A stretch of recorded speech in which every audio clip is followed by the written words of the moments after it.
Tenía todo: una mansión con 12 habitaciones, 3 autos del año, un equipo de médicos privados disponibles las 24 horas. Podía hacer una llamada y mover millones antes del desayuno, y aún así no podía mover los pies. Rodrigo Castellanos tenía 38 años cuando un accidente en la autopista le quitó lo único que el dinero no puede devolver: el control de su propio cuerpo. Un camión perdió los frenos. Un segundo, solo un segundo bastó para cambiar todo. Los médicos fueron claros desde el principio: lesión medular severa, movilidad reducida, proceso largo, incierto. Pero Rodrigo no escuchó la parte del proceso largo. Él escuchó: esto tiene solución si pagas suficiente. Y pagó. Dios mío, ¿cómo pagó? Trajo especialistas desde Alemania, pagó tratamientos experimentales en clínicas de Suiza, contrató fisioterapeutas que cobraban lo que un trabajador promedio gana en un año por una sola sesión. Remodeló el cuarto principal de su mansión en Guadalajara para convertirlo en una habitación clínica de lujo: camas especiales, equipos de monitoreo, iluminación regulada. Todo calculado, todo comprado, todo perfecto. Nada funcionó. Los meses pasaron y Rodrigo dejó de hablar. No de golpe, fue gradual. Primero dejó de contestar llamadas. Después dejó de recibir visitas, luego dejó de mirar por la ventana. Se quedaba en esa cama enorme, rodeado de máquinas y medicamentos, mirando el techo con una expresión que sus empleados aprendieron a temer. No era tristeza, era algo peor: era ausencia. Su hija, Mateo, tenía apenas 8 meses cuando el accidente ocurrió. Rodrigo casi no la había cargado. Cuando llegó a casa en silla de ruedas, el bebé le resultaba ajeno: un ser pequeño que lloraba, que necesitaba cosas, que demandaba energía que él ya no tenía. Su esposa había abandonado la familia 3 meses después del accidente, sin escándalo, sin gritos, solo una maleta, un documento firmado y un silencio que llenó cada rincón de esa casa enorme. Rodrigo contrató una enfermera para el bebé, después otra. Ninguna duraba más de 2 semanas. La mansión tenía una energía pesada. Rodrigo no pedía las cosas, las exigía. No agradecía, señalaba errores. No miraba a los ojos, miraba a través de las personas como si fueran paredes transparentes. El personal hablaba en voz baja por los pasillos. Nadie quería entrar a su cuarto si no era estrictamente necesario. Hasta que llegó Valentina. Valentina Reyes tenía 27 años. Llegó un martes por la mañana con una mochila pequeña, zapatos gastados y una carta de recomendación escrita a mano por una señora mayor de Monterrey. No llegó en Uber, llegó en camión. Caminó 6 cuadras desde la parada hasta la mansión, con esa mochila al hombro y el sol de las 9 golpeándole la cara. La señora que coordinaba el personal la miró de arriba a abajo. Le preguntó si tenía experiencia con bebés difíciles. Valentina dijo que sí. Le preguntaron si sabía manejar situaciones de alto estrés. Valentina dijo que sí. Le advirtieron que el señor de la casa era complicado. Valentina asintió con calma, como si eso no fuera noticia. La contrataron ese mismo día porque no había más opciones. El bebé llevaba 2 noches seguidas sin dormir bien. El pediatra había descartado enfermedad. Era angustia, dijo. Los bebés sienten la energía de los espacios, sienten la ausencia, sienten cuando algo falta. Valentina entró al cuarto del niño, lo cargó con una naturalidad que sorprendió a todos, y el bebé dejó de llorar en menos de 4 minutos. La señora coordinadora se persignó en silencio. Esa primera semana Rodrigo ni siquiera supo que Valentina existía. Para él, el personal era invisible. Entraban, hacían su trabajo, salían. Nadie tenía nombre, nadie tenía historia. Eran funciones, no personas. La enfermera del turno de mañana, el fisioterapeuta de las 3, la chica que limpiaba, la que cuidaba al niño. Valentina escuchó su nombre mal pronunciado durante 10 días seguidos. «Valentina», decía la coordinadora arrastrando las sílabas sin intención. «La chica nueva», decía el médico que venía los jueves. El chofer simplemente la llamaba «Oye». Ella no corregía a nadie, hacía su trabajo. Se levantaba a las 5 de la mañana porque Mateo era madrugador. Le preparaba el biberón a la temperatura exacta. Lo cargaba mientras caminaba despacio por el pasillo oscuro, cantándole algo en voz muy baja, casi sin sonido, más vibración que melodía. Una canción que su abuela le cantó a ella cuando era chica en un pueblo de Zacatecas que ya casi no existía en el mapa. Nadie le preguntó nunca de dónde venía. Nadie le preguntó si tenía familia, si tenía sueños, si estaba cansada. Y estaba cansada. Dios mío, estaba agotada. Pero Valentina conocía ese cansancio. Lo había cargado toda la vida. Era hija de una mujer que limpió casas ajenas por 20 años sin que nadie le preguntara su apellido. Era nieta de un hombre que sembró tierra que nunca fue suya. Tenía en la sangre esa clase de resistencia silenciosa que no se aprende, que no se compra, que simplemente se hereda como se hereda el color de los ojos. Y tenía un secreto que nadie en esa mansión conocía, que nadie hubiera imaginado si la hubieran visto llegar en ese camión, con esa mochila, con esos zapatos gastados. Pero los secretos, tarde o temprano, salen a la luz, especialmente en las noches más largas. Especialmente cuando alguien que lleva meses sin dormir de verdad, finalmente cierra los ojos. Esa noche, Rodrigo llevaba 4 días sin hablar con nadie, ni con el médico, ni con la coordinadora. Solo miraba el techo. Las máquinas pitaban suavemente. La ciudad de Guadalajara brillaba afuera de la ventana, como si el mundo siguiera girando sin pedirle permiso. Fue pasada la medianoche cuando escuchó algo. No era llanto, era silencio, pero un silencio diferente. Rodrigo giró la cabeza despacio hacia la puerta de su cuarto, que estaba entreabierta, y vio algo que no esperaba ver. Valentina estaba dormida en el sillón de cuero junto a su cama. Mateo dormía sobre su pecho, con la carita aplastada contra el uniforme azul, los puñitos cerrados, la respiración pausada y profunda de los bebés que por fin encontraron dónde estar seguros.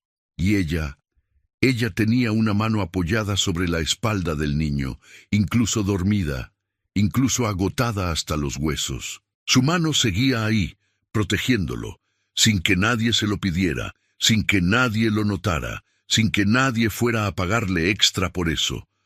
Rodrigo los miró por un momento largo de verdad, y algo pasó en su cara, algo que sus empleados no habían visto en casi un año. No sonrió todavía, eso vendría después, pero por primera vez desde el accidente, dejó de mirar el techo. Si esta historia ya te está moviendo algo por dentro, suscríbete al canal ahora. Cada semana traemos historias como esta. Historias reales, historias que duelen y que sanan al mismo tiempo. No te pierdas lo que viene. ¿Y tú? ¿Alguna vez fuiste invisible para alguien que necesitaba verte? Déjalo en los comentarios. Quiero leer tu historia. La coordinadora llegó a las 7 de la mañana. Encontró a Valentina todavía en ese sillón. Mateo seguía dormido sobre su pecho. El cuarto estaba en silencio. La ciudad empezaba a despertar afuera de la ventana. La coordinadora frunció el ceño. Esto no estaba en el contrato. Le tocó el hombro a Valentina con 2 dedos, como quien toca algo que no quiere tocar del todo.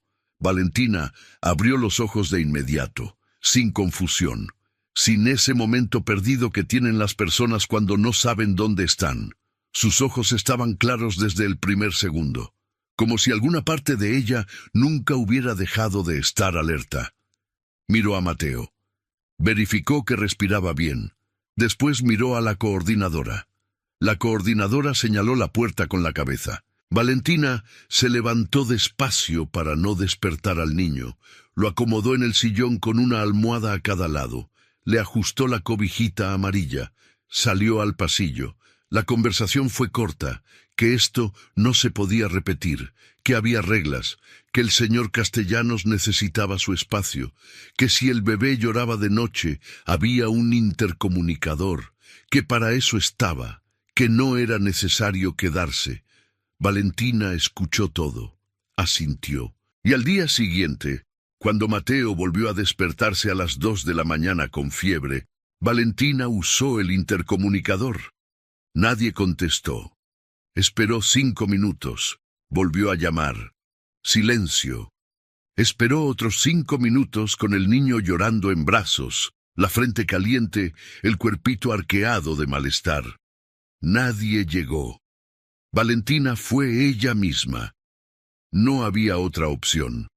Entró al cuarto a buscar el termómetro que estaba en la mesita junto a la cama de Rodrigo. Trató de no hacer ruido. Trató de moverse rápido, pero Mateo lloraba, y Rodrigo estaba despierto, como casi siempre estaba despierto a esa hora. La miró entrar sin decir nada. La miró buscar el termómetro sin decir nada. La miró salir sin decir nada. Eso era Rodrigo Castellanos, un hombre que había aprendido a existir en silencio porque el silencio no le pedía nada. Valentina no lo juzgó. Ella conocía ese silencio. Lo había visto en su mamá después de que su papá se fue. Lo había visto en su abuela cuando le diagnosticaron la enfermedad que se la llevó en 3 meses. Era el silencio de las personas que han cargado demasiado y en algún punto simplemente sueltan las palabras porque ya no tienen para qué. Entendía ese silencio, pero no le tenía miedo. Los días siguieron. La rutina se fue acomodando sola, como se acomodan las cosas cuando nadie las planea pero todos las necesitan. Valentina llegaba temprano, preparaba a Mateo, lo bañaba, lo alimentaba, lo cargaba, lo dormía, lo despertaba, lo volvía a cargar, entraba al cuarto de Rodrigo cuando era necesario, salía cuando terminaba. No hablaba de más, no preguntaba de más, pero observaba. Valentina era de esas personas que ven todo sin que nadie se dé cuenta. Vio que Rodrigo no tocaba la comida que le llevaban si no tenía hambre, y que nadie en esa casa le preguntaba si tenía hambre. Le llegaba el plato a cierta hora porque así estaba establecido, y si no comía, el plato se retiraba y se registraba en algún cuaderno como no tuvo apetito, y nadie más pensaba en eso. Vio que los fisioterapeutas llegaban puntuales, hacían su protocolo, documentaban sus notas y se iban. Profesionales, eficientes, completamente desconectados del hombre que tenían frente a ellos. Le movían los brazos, le estiraban las piernas, le daban instrucciones en un tono clínico que sonaba más a manual que a conversación. Vio que el médico que venía los jueves tardaba exactamente 18 minutos en cada visita.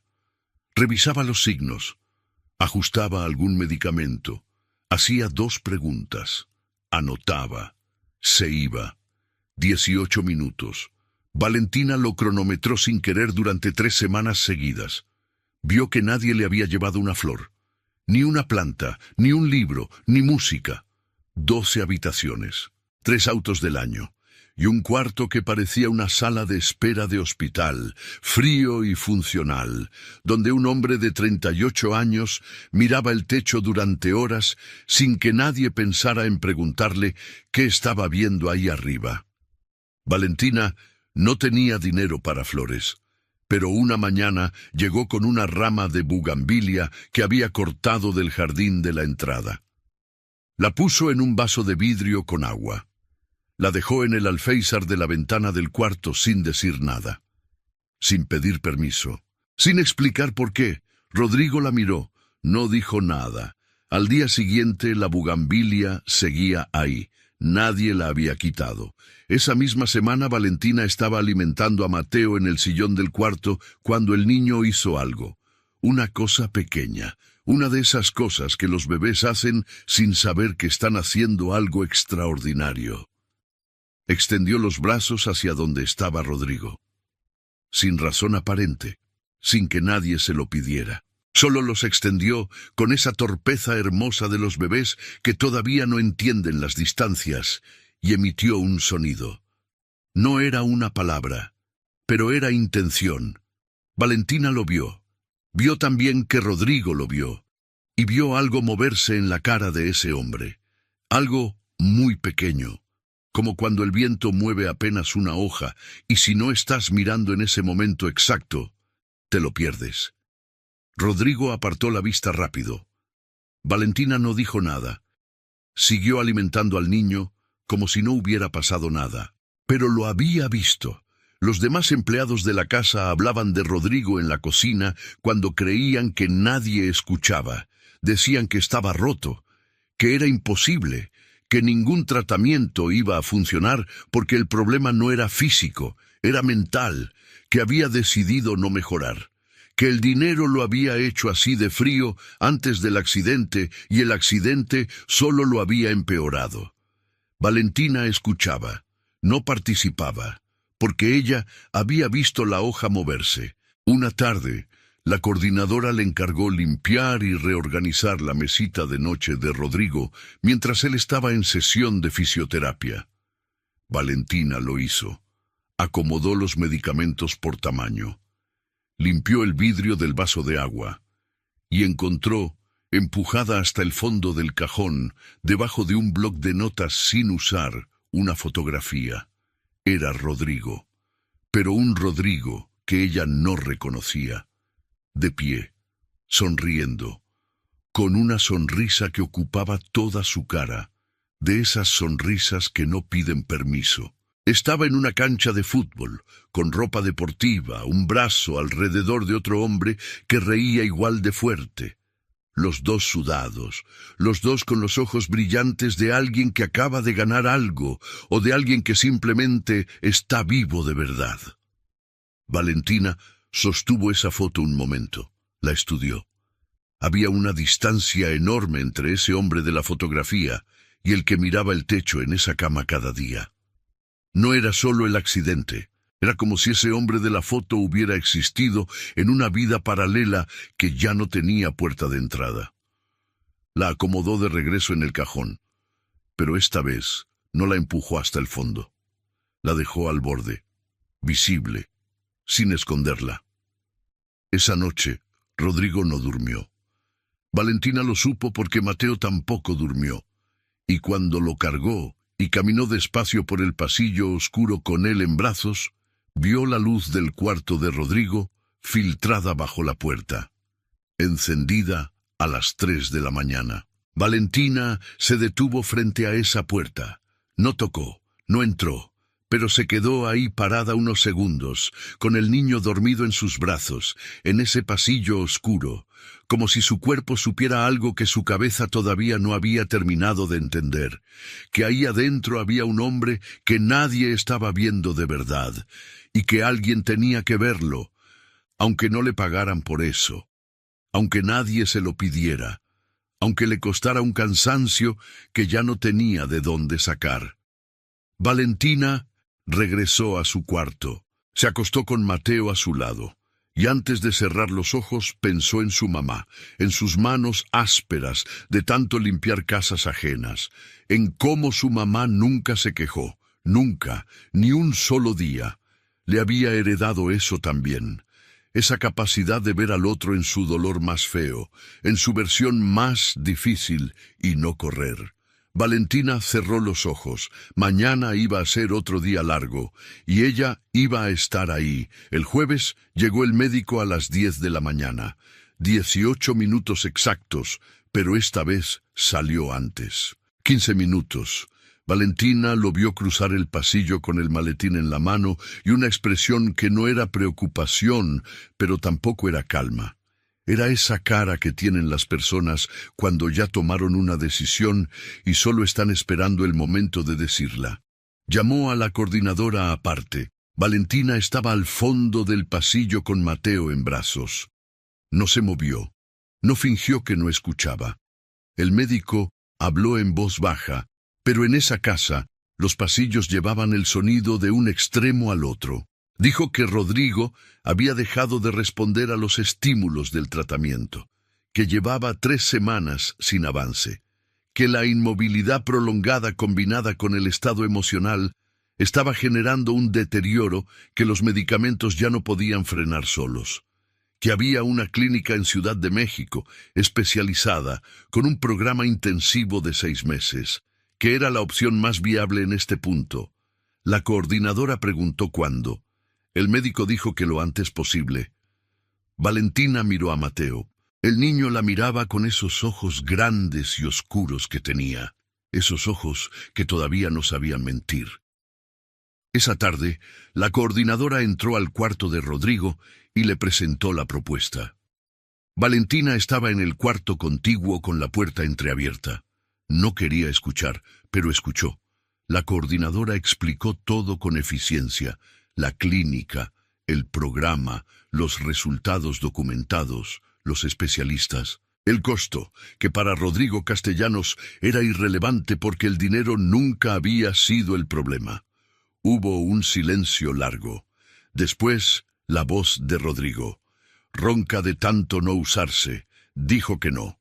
La coordinadora insistió, con respeto, pero con insistencia, dijo que era la mejor opción, que los médicos coincidían, que quedarse en esa cama sin cambiar nada no era una opción viable. Rodrigo dijo que no era su decisión.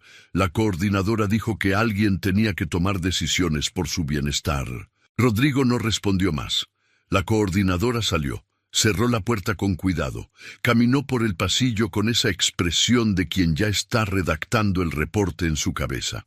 Valentina escuchó sus pasos alejarse y escuchó algo más, desde el cuarto de Rodrigo. Un sonido que no era llanto, no exactamente, era algo más primitivo que el llanto. Era el sonido que hace una persona cuando lleva demasiado tiempo aguantando y en algún momento el cuerpo decide que ya no puede más y encuentra la única salida que le queda. Valentina apretó a Mateo contra su pecho. El niño no dijo nada, como si él también estuviera escuchando. Esa noche nadie durmió bien en esa casa. A la mañana siguiente llegaron noticias que nadie esperaba. La hermana de Rodrigo llamó desde Monterrey. Valentina no la conocía, pero la coordinadora le había mencionado que existía, que vivía lejos, que la relación era complicada, que después del accidente había venido una vez, había durado 4 días y no había vuelto. La llamada duró 20 minutos. Después, la coordinadora fue al cuarto de Rodrigo. Valentina estaba bañando a Mateo en ese momento. Lo escuchó todo a través de la pared delgada del baño. La hermana no iba a venir. Tenía sus propias circunstancias, sus propios problemas. Mandaba todo su cariño y su apoyo, pero no podía venir en este momento, y esperaba que Rodrigo entendiera. Rodrigo dijo que entendía, con esa voz plana, esa voz que ya no sube ni baja, que se quedó en un punto fijo hace mucho tiempo y desde ahí no se mueve. La coordinadora salió. Valentina terminó de bañar a Mateo en silencio. Le puso el pijamita amarillo, el que le gustaba porque era suave, y él siempre estiraba las mangas como si quisiera cubrirse las manos. Lo cargó, lo meció, y pensó en la fotografía del cajón, en ese hombre con la sonrisa que ocupaba toda su cara, en la distancia entre ese hombre y éste. 3 días después, Mateo amaneció con fiebre alta. No era la fiebre leve de las semanas anteriores, era diferente. Valentina lo supo desde que lo cargó en la mañana, lo supo por el peso. Los bebés con fiebre alta pesan diferente, se sienten distintos en los brazos, más pesados y más livianos al mismo tiempo, como si el cuerpo estuviera usando toda su energía en un solo lugar. Llamó al pediatra de inmediato. El pediatra dijo que llegaría en 2 horas. Valentina pasó esas 2 horas con Mateo en brazos, caminando despacio, midiendo la temperatura cada 20 minutos, mojándole la frente con un trapo húmedo, hablándole en voz baja, con esa voz que había aprendido que lo calmaba. No importaba lo que dijera. Era el tono, era la vibración, era saber que había alguien ahí que no se iba a mover de su lado. Pasó frente al cuarto de Rodrigo 3 veces. Las 3 veces la puerta estaba cerrada. Las 3 veces se detuvo un segundo. Las 3 veces siguió caminando. El pediatra llegó, revisó al niño, dijo que era una infección viral, que había que monitorear, que si la fiebre subía de 39, había que llevarlo a urgencias, que por el momento medicamento, líquidos, descanso y vigilancia constante. Dejó una receta. Se fue. Valentina fue a la farmacia con el chofer. Volvió en 40 minutos. Le dio el medicamento a Mateo. Lo acomodó en su cunita con el humidificador encendido y la luz tenue. Y entonces escuchó que la coordinadora estaba hablando por teléfono en su oficina. La puerta estaba abierta. No era una conversación privada. Era una llamada administrativa, con alguien de recursos humanos o de la gestoría o de alguno de esos despachos que manejan las cosas prácticas de las personas con dinero. Valentina no entendió todo, pero entendió lo suficiente. La clínica en Ciudad de México requería que Rodrigo fuera sin personal doméstico propio, que el programa tenía su propio equipo de cuidadores, que la transición estaba siendo coordinada para la semana siguiente, que el personal actual iba a recibir su liquidación correspondiente y sus cartas de recomendación. Valentina se quedó quieta en el pasillo. La semana siguiente, Mateo con fiebre, Rodrigo en esa cama mirando el techo, la clínica, la liquidación, las cartas de recomendación. Todo iba a terminar en una semana, y nadie le había dicho nada todavía. Esa noche Valentina no pudo comer. Se sentó en la pequeña mesa de la habitación que le habían asignado, con el plato frente a ella, y no pudo. No era tristeza exactamente, era algo más confuso, más difícil de nombrar. Ella sabía que no era de ahí, que era empleada, que los empleados llegan y se van y la casa sigue y la vida sigue y nada se detiene porque alguien se va. Lo sabía. Pero había una foto en un cajón. Había una bugambilia en un vaso de vidrio. Había un niño con fiebre que esa noche necesitaba que alguien no se durmiera. A la medianoche, Mateo empezó a llorar. Valentina fue de inmediato, lo cargó. Midió la temperatura, 38.9. Caminó con él por el pasillo oscuro, la misma ruta de siempre, el mismo ritmo, la misma canción casi sin voz que era más vibración que melodía. Pasó frente al cuarto de Rodrigo. La luz estaba encendida. Esta vez Valentina se detuvo. Esta vez no siguió caminando. Esta vez tocó la puerta. 3 golpes suaves. Silencio. Después, la voz ronca. ¿Qué pasó? Valentina abrió la puerta despacio.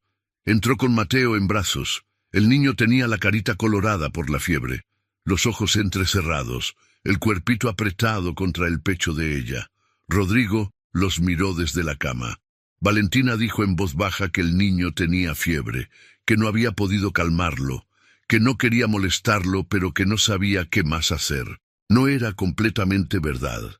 Valentina siempre sabía qué hacer con los niños, pero había algo que necesitaba que Rodrigo hiciera, aunque él todavía no lo sabía.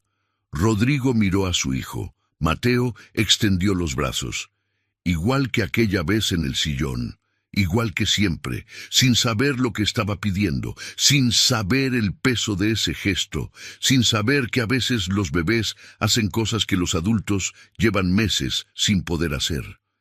Rodrigo no se movió, pero esta vez no apartó la vista.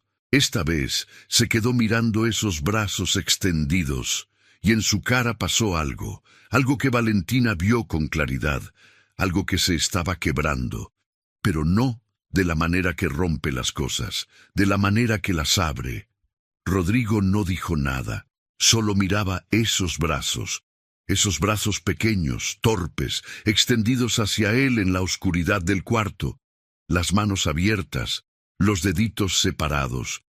Esa manera que tienen los bebés de pedir sin saber qué están pidiendo, sin cálculo, sin miedo al rechazo. sin la historia de todas las veces que alguien dijo que no, solo los brazos, abiertos, esperando. Valentina no se movió, no ayudó, no sugirió, no explicó. Se quedó ahí parada con Mateo en brazos y esperó.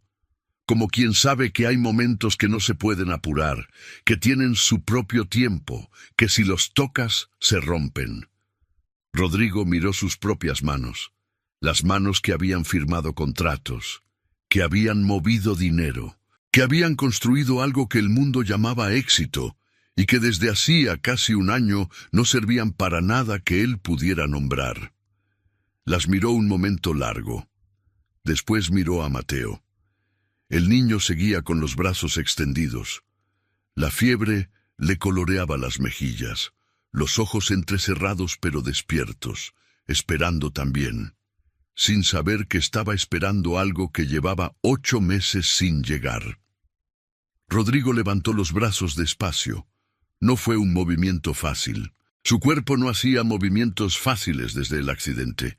Cada cosa costaba. Cada cosa recordaba lo que se había perdido, pero levantó los brazos, y Valentina se acercó. Acercó a Mateo despacio, con cuidado, como quien entrega algo que no tiene precio.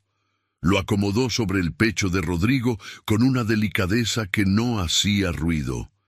El niño aterrizó ahí, y dejó de llorar, así, sin más.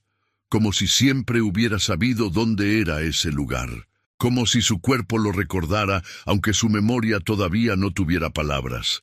El calor del pecho de su papá, el latido, ese ritmo específico que escuchó durante 9 meses desde adentro y que el cuerpo no olvida aunque pasen los años y aunque pasen las ausencias. Mateo cerró los ojos. Rodrigo no se movió. Valentina tampoco. El cuarto estaba en silencio. La ciudad seguía brillando afuera. Las máquinas pitaban suavemente. El humidificador zumbaba en el cuarto contiguo. Y en esa cama había un hombre que llevaba casi un año mirando el techo, con su hijo dormido sobre el pecho. Rodrigo bajó la vista hacia Mateo. Lo miró de cerca. De verdad, de cerca. Quizás por primera vez. La nariz pequeña. Las pestañas largas aplastadas contra la mejilla caliente, el labio inferior ligeramente caído de quien duerme sin preocupaciones. Ese olor específico que tienen los bebés que no se parece a nada más en el mundo y que una vez que lo conoces no lo confundes con ningún otro olor. Rodrigo respiró hondo y algo en su cara se deshizo. No fue dramático, no fue el llanto de las películas. No fue un sollozo que sacude los hombros y llena el cuarto de sonido. Fue algo más silencioso y más profundo que eso. Fue como ver derretirse algo que llevaba mucho tiempo congelado. Lento, sin aviso, sin permiso. Una lágrima, solo una al principio, que bajó despacio por su cara sin que él hiciera nada para detenerla. Valentina lo vio. No dijo nada. No era momento de palabras. Se sentó despacio en el sillón de cuero, el mismo sillón donde había dormido esa primera noche sin que nadie se lo pidiera.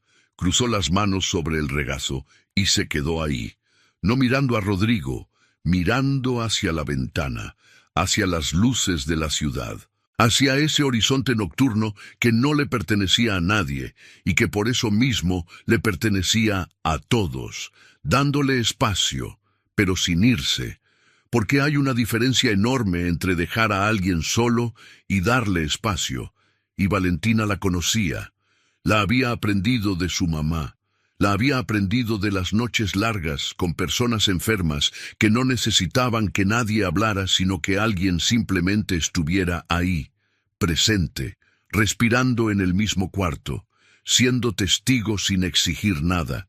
Rodrigo habló después de un rato largo, la voz todavía ronca, todavía sin práctica. Preguntó cómo se llamaba ella. Valentina volteó a verlo. Valentina, dijo. Valentina Reyes. Rodrigo repitió el nombre en voz muy baja, como probándolo, como si fuera la primera vez que lo escuchaba, aunque llevaba semanas viéndola entrar y salir de ese cuarto. Luego miró a Mateo y preguntó si siempre era así cuando dormía. Valentina dijo que sí, que cuando por fin se dormía de verdad era exactamente así, que soltaba todo, que los bebés no guardan nada para el día siguiente. Rodrigo no respondió, pero siguió mirando al niño. Valentina esperó un momento y después dijo algo que no había planeado decir, que salió solo, sin que su cabeza lo autorizara. Dijo que Mateo tenía su misma forma de fruncir el ceño cuando algo le molestaba. Rodrigo la miró. Valentina sostuvo la mirada sin moverse. Y entonces Rodrigo hizo algo que nadie en esa casa había visto en casi un año. La comisura derecha de su boca se movió hacia arriba, solo un poco, solo un instante, pero fue real. Fue la primera grieta en algo que parecía irrompible. Valentina no lo señaló, no lo celebró, no dijo nada que pudiera asustarlo de regreso a ese lugar donde había estado viviendo. Solo lo dejó ser lo que era, un momento pequeño, una cosa mínima que en realidad era todo. Esa noche Rodrigo no volvió a mirar el techo. Se quedó mirando a Mateo hasta que el niño se enfrió y la fiebre bajó y su respiración se volvió pareja y profunda. Y siguió mirándolo después, sin razón, solo mirándolo. Valentina se quedó dormida en el sillón entrada la madrugada. No fue una decisión. Fue el cuerpo rindiéndose después de días de poco sueño y mucho cargarse a sí misma sin que nadie lo viera. La mano derecha le quedó colgando sobre el brazo del sillón. A la mañana siguiente, cuando la coordinadora llegó a las 7, encontró la puerta del cuarto de Rodrigo entreabierta. Asomó la cabeza. Vio a Valentina dormida en el sillón. Vio a Mateo dormido sobre el pecho de Rodrigo. Y vio a Rodrigo, despierto, con los ojos abiertos, mirando a su hijo. La coordinadora abrió la boca para decir algo sobre las reglas, sobre el contrato, sobre lo que estaba y lo que no estaba permitido. Rodrigo la miró y dijo una sola cosa: cierre la puerta. No fue un grito, no fue una orden agresiva. Fue algo más tranquilo y más firme al mismo tiempo. La voz de alguien que acaba de recordar que tiene voz. La coordinadora cerró la puerta. Esa mañana, Rodrigo no dejó que se llevaran a Mateo a su cuarto a las 8 como era la rutina. Lo tuvo sobre su pecho hasta las 10, hasta que el niño se despertó solo y estiró los brazos y bostezó con toda la cara y miró a su papá desde una distancia de 20 centímetros con esos ojos oscuros y grandes. Y Rodrigo lo miró de regreso y le habló. No fue un discurso, no fue nada elaborado, fueron palabras simples, las primeras palabras reales que le decía a su hijo desde que el mundo se había partido en dos. Le dijo buenos días, le dijo que tenía su misma nariz, la nariz de los castellanos que a él siempre le había parecido demasiado grande y que en la cara de Mateo de alguna manera era perfecta. Le dijo que lo sentía. Mateo no entendió ninguna de esas palabras, pero las escuchó con toda la atención que tienen los bebés cuando sienten que algo importante está pasando, aunque no puedan nombrarlo. Y sonrió. Esa sonrisa sin dientes todavía, sin malicia, sin condiciones. La sonrisa más honesta que existe en el mundo, porque viene de alguien que todavía no aprendió a esconderla. Rodrigo la recibió en silencio, con los ojos llenos de algo que llevaba meses sin encontrar dónde ir. Valentina se despertó en ese momento. Los vio, al papá y al hijo mirándose por primera vez de verdad, y no dijo nada. Bajó la vista, porque había cosas que no eran para ser vistas por nadie más, que pertenecían solo a las dos personas que las estaban viviendo. Pero se limpió los ojos despacio con el dorso de la mano. Esa tarde, cuando Valentina salió al jardín con Mateo, escuchó que la coordinadora estaba llamando a la clínica de Ciudad de México para cancelar. Rodrigo había dicho que no iba, que se quedaba. Valentina miró las bugambilias del jardín, las mismas de las que había cortado esa rama semanas atrás y puesto en un vaso de vidrio sin pedir permiso y sin explicar por qué. Siguió caminando con Mateo en brazos. El niño ya no tenía fiebre. Pasaron 3 semanas desde esa noche. 3 semanas desde que Mateo extendió los brazos en la oscuridad y algo en ese cuarto cambió para siempre sin que nadie lo hubiera planeado. Las cosas no cambiaron de golpe. No fue una transformación de película donde la música sube y todo se resuelve en 2 minutos. Fue más lento que eso, más real que eso. Fue como ver crecer algo, que un día no está y al siguiente tampoco y al siguiente tampoco y de repente un día volteas y ahí está, sin que puedas señalar exactamente cuándo empezó. Rodrigo comenzó a pedir que le dejaran a Mateo en las mañanas. Primero 1 hora, después 2. Después simplemente dejaron de venir a recoger al niño a 1 hora fija, porque Rodrigo no lo soltaba. Y nadie en esa casa iba a ser el que le dijera que soltara a su hijo. Empezó a comer. No todo, no siempre, pero empezó. Valentina notó que dejaba el plato menos lleno que antes, que a veces pedía algo específico, que un martes pidió café de olla, como el que hacía su mamá cuando él era chico, y la coordinadora tuvo que llamar a 3 personas antes de encontrar a alguien en la cocina que supiera hacerlo de verdad. Empezó a hablar con el fisioterapeuta. No mucho, pero algo. Preguntas concretas. ¿Qué músculo? ¿Para qué sirve este movimiento? ¿Cuánto tiempo? El fisioterapeuta llegó el miércoles siguiente con una expresión diferente. Como quien no se esperaba que le preguntaran nada, y de repente tiene que recordar que sabe mucho más de lo que sus 18 minutos de rutina dejaban ver. Pequeñas cosas. Cosas que desde afuera quizás no parecían gran cosa, pero Valentina las veía todas, y sabía exactamente lo que valían. Un jueves por la tarde, Rodrigo le pidió que se quedara un momento cuando ella estaba por salir del cuarto con Mateo, ya dormido. Valentina se detuvo. Rodrigo tardó en hablar, como alguien que tiene algo guardado hace tiempo y no sabe bien por dónde empezar a sacarlo. Dijo que sabía que se iban a ir, que la coordinadora le había explicado lo de la liquidación, lo de las cartas de recomendación, que el programa de la clínica había sido cancelado, pero que eventualmente el personal iba a rotar de todas formas, porque así funcionaba esto. Valentina no dijo nada. Rodrigo miró a Mateo dormido en sus brazos, y dijo que quería pedirle algo. Dijo que cuando se fuera, que cuando encontrara otro trabajo en otra casa, que cuando estuviera con otro niño o con otra familia, que si alguna vez ese niño o esa niña extendía los brazos hacia alguien que no los estaba mirando, que lo siguiera haciendo, lo que hizo con él, no lo nombraron, no hizo falta. Los dos sabían de qué estaba hablando, de quedarse, de poner una rama de bugambilia en un vaso de vidrio, de dejar una fotografía al borde del cajón en lugar de empujarla hasta el fondo, de tocar la puerta a medianoche no porque sea el protocolo, sino porque hay una luz encendida detrás de esa puerta, y una luz encendida a las 3 de la mañana siempre significa algo. Valentina lo miró un momento. Después dijo que eso no era algo que se pudiera aprender, que o se traía o no se traía. Rodrigo asintió despacio, como si eso fuera exactamente lo que necesitaba escuchar. Esa noche, Valentina salió al jardín después de que Mateo se durmió. Se sentó en una banca de piedra que había entre las bugambilias. El aire de Guadalajara en esa hora tenía ese olor específico de las noches de marzo. Tierra húmeda y flores, y algo que no tiene nombre pero que reconoces, aunque no puedas explicarlo.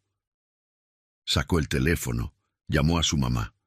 Su mamá contestó al segundo timbrazo como siempre, como si siempre estuviera esperando, como si nunca hubiera dejado de esperar desde el primer día que Valentina se fue a trabajar lejos.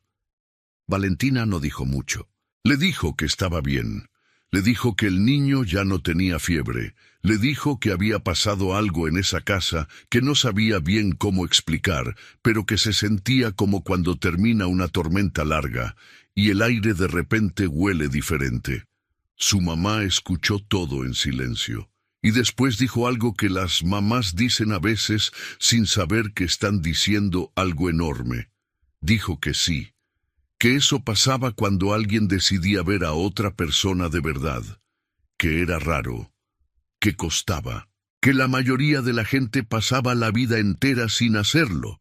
Valentina colgó despacio, se quedó sentada en esa banca con el teléfono en la mano y las bugambilias encima y el cielo de Guadalajara lleno de una luz que no era de día ni de noche, sino de esas horas intermedias que no tienen nombre oficial, pero que todos reconocen.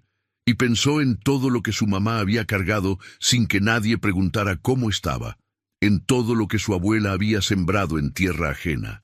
En todas las manos que limpiaron, cargaron, cocinaron, sostuvieron, en todos los nombres pronunciados mal, en todas las historias que no se contaron porque nadie preguntó, y pensó que a veces la vida te pone en un lugar que parece pequeño, un cuarto, una mansión, un niño con fiebre, un hombre mirando el techo, y desde ese lugar pequeño puedes hacer algo que ningún dinero del mundo puede comprar y ningún título puede enseñar.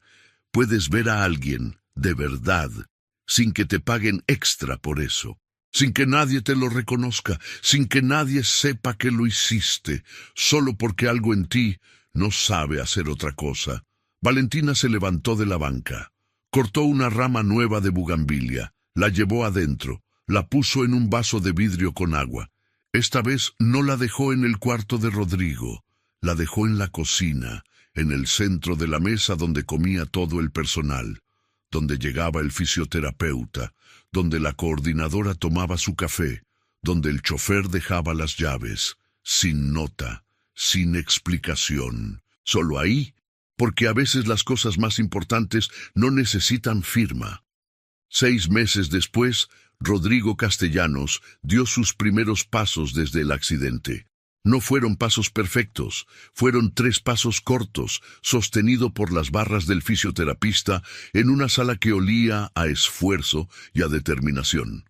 3 pasos que costaron más trabajo que cualquier negocio que había construido, que dolieron más que cualquier pérdida que había tenido, que valieron más que cualquier cosa que su dinero había comprado. Mateo estaba ahí, Valentina también. Rodrigo llegó al final de las barras y se detuvo y miró a su hijo, que lo miraba desde los brazos de Valentina con esos ojos que no sabían mentir. Y sonrió. No fue una sonrisa pequeña, fue la sonrisa de la fotografía, esa que ocupaba toda la cara, que no pedía permiso, que no calculaba nada. Valentina la vio y supo que su trabajo ahí estaba hecho.